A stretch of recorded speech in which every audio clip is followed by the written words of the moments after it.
very exciting announcement about a new project that has grown directly out of our Vision 2020 process, the Wellesley Village Church Community Table Vision 2020 initiative. And for a more detailed dive into that, I turn it over to Gary Arthur and John Hargrave, members of Wellesley Village Church. Take it away. Hi, I'm John Hargrave. And I'm Gary Arthur. We're here to tell you about a new ministry called Village Church Community Table. We're really excited about this new way to feed the hungry. This time in history is much like the Great Depression.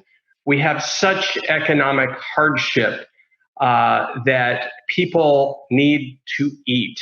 And we all feel so overwhelmed during this time and want to do what we can do to help. Feeding the hungry is a basic, core, essential way that we can help. And people need it all across the country and even right in our own backyards.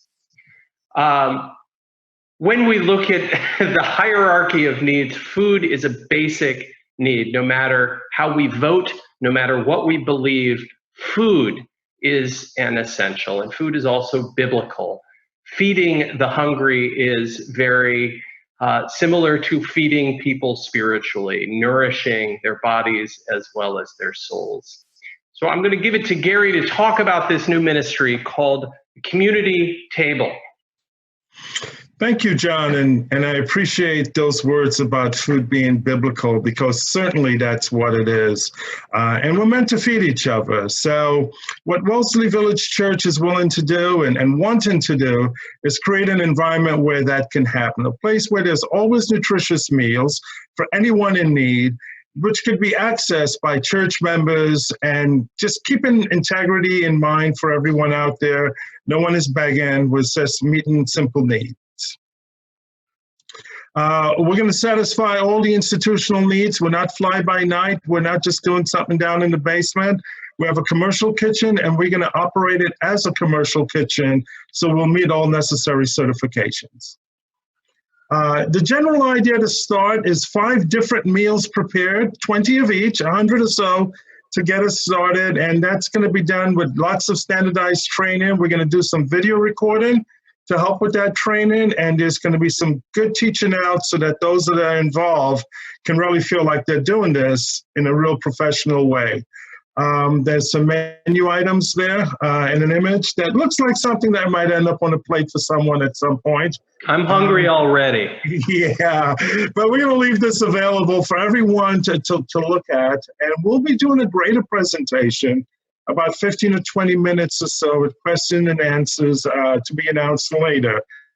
So you will get a chance to see all of this again, but here's a good amount, a splash of good information of how signups will work, about just lots of good things involved with this program. And what I love about this program is that there are many ways to volunteer. So if you were able to come volunteer in the kitchen to cook food, of course, will require masks and social distancing.